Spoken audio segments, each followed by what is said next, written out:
Hey guys, Matthew, and welcome to the 5th episode of the From Sad to Chad series. In today's episode, we're going to be looking at our progress so far. In terms of the farming strategy, nothing has changed. We've been doing the exact same thing since the previous episode, which is the boss rushing slash invitation rushing strategy. It's been working out quite well. Now, in terms of the playtime, we played 6 hours on the first day, and we played roughly 8 hours on the second day for a total of 14 hours. In terms of our excellence net worth, we are at 74 exalts. Now, looking at that, I pretty much sold almost everything that had any real amount of value. So good essences, good scarabs. So what I have left in terms of either scarabs, essences, oils, even fossils is really just the lesser things, if you will. If we look at, for example, the value of my excellence is at 13,300 chaos. Right, and if I look at the actual value of my items, I have essentially almost 11,000 in exalts. I have basically 11,000 in exalts in chaos out of the 13,000, and then after that, I have a little bit into things that are considered, pretty, I would say, liquid stuff like regrets. I could easily change those. Scours could change that. Some recombinators, some sextants. But after that, we go into the stuff which is not likely to actually sell at advertised prices. So around probably the 12,000-ish chaos mark. So we'd have to remove basically 1,000 chaos as fluff. Now, it doesn't mean it's actually fluff. A lot of this stuff would sell. It's just it would take a little bit longer to sell. So I don't consider it as, as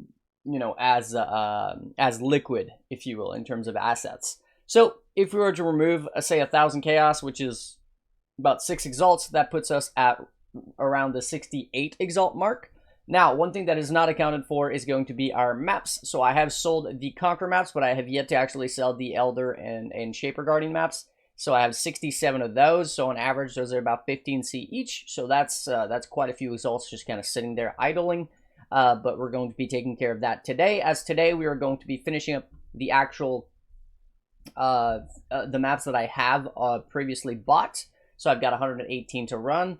And once I've ran all that, sold the invitations, and sold these maps, I should have the Headhunter required. And then we're going to respecking into the next build for the next strategy, where we're going to go from a Headhunter into the Mage Blood, which is what I'll be covering in tomorrow's video.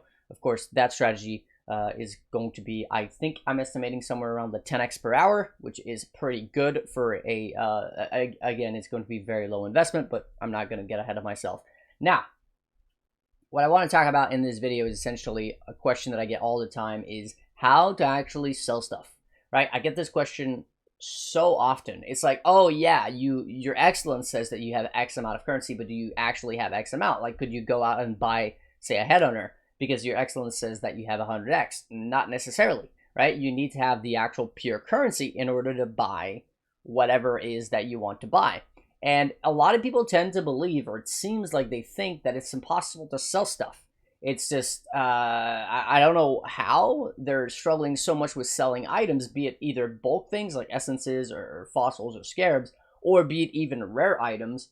But the number one thing that you need to understand about Path of Exile is that everything sells if priced appropriately, right? As long as you are pricing things for the right amount, they will sell.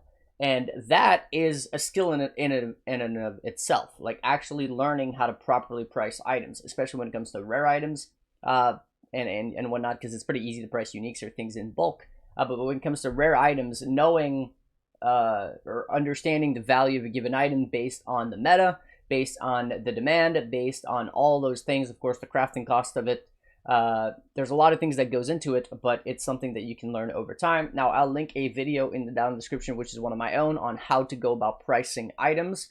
It's the video that I have on my Twitch as a command. Whenever people ask me, hey, can you help me, can you price check this or whatever, I send them over to that video. It's a bit of an older one, but in reality, it's still perfectly up to date in terms of how to go about pricing items. Now, let's talk about the main thing, and that is going to be how to actually turn everything that you own into chaos or potentially exalts, and then turn that chaos into exalts as well, so that you can actually go out and buy a Headhunter. Because yes, this says I have 74x, which is probably about the price of a Headhunter right now. At least that's what I paid for the last one. But I don't actually have 74x here, right? And that was even truer in the previous episode, where I made 40x in 6 hours. but I only had like I think 15 exalts in the pure exalt form.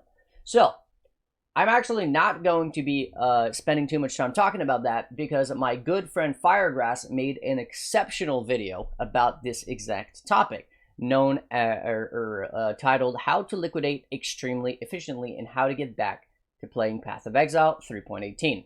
So in this video, he goes into very good, like very detailed into how to go about selling stuff. He has all of the links so that you can easily find exactly where you'll go about selling each and every one of the things that you need to sell, be it contracts, blueprints, maps, fossils, anything like that. They're all basically linking to the TFT Discord. And then he also explains how to use the bulk TFT tool in order to basically sell your entire tabs, which is something that a lot of people do.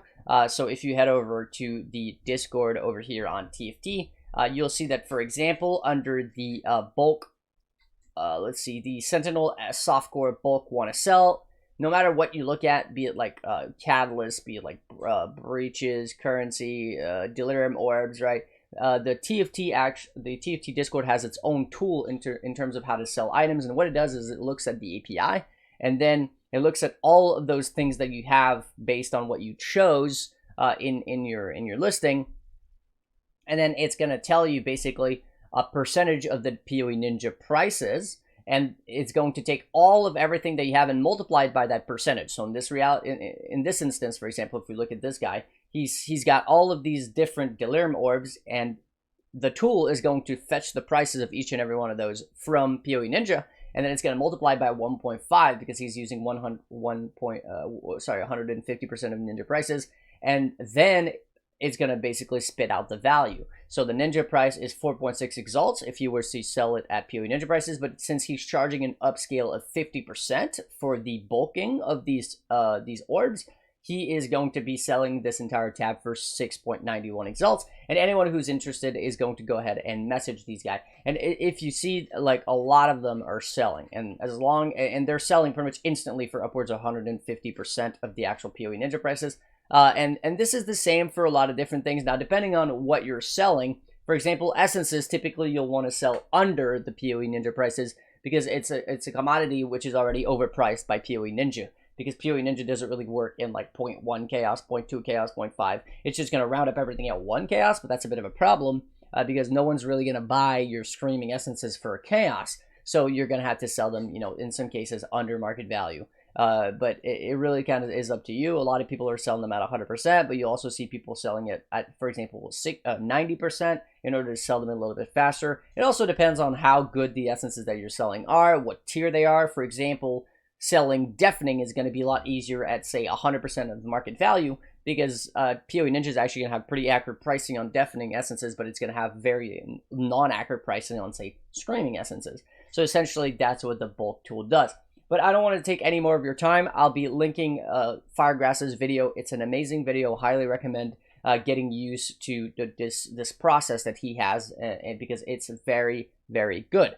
Now, before I go, as always, I do want to say a massive thank you to my supporters. So Jaden and Rocky, Max, Solmonk, Exo, Miss Rascoro, Thomas, Mass, Nate, the Great Master, Alex, Tim, Mercury, Bert, Kai, Nailed, Jarvis, Joven, Bitizen, Vaith, Talsmar, Endodrago99, and Since Eater. Of course, everybody else who's supported me in the past, as well as anybody else who wishes to remain anonymous. Look forward to the episode tomorrow, as we will be on a new character with a new strategy, which I hope is going to be even better. Now, it will be a strategy which will not require a Headhunter, but which will be obviously carried by Headhunter due to the actual budget that we'll have to build the character is going to be extremely low. It's just going to be a Headhunter and a bunch of garbage rares, pretty much. That's how we're going to get started. Then, of course, we're going to upgrade the character as the Sad to Chad series goes and work our way towards a Mage Blood. Now, once we acquire the Mage Blood from that farming strategy, we're probably going to use the Mage Blood to then again build another character, which is going to be used for a third strategy. And then we're probably going to work our way up to a Mirror, and that's going to be it from the Sad to Chad series, as we will have farmed a Headhunter, a Mage Blood, and a Mirror with 3 different farming strategies. So hopefully these videos have been informational, and I'll catch you guys in the next one. Peace.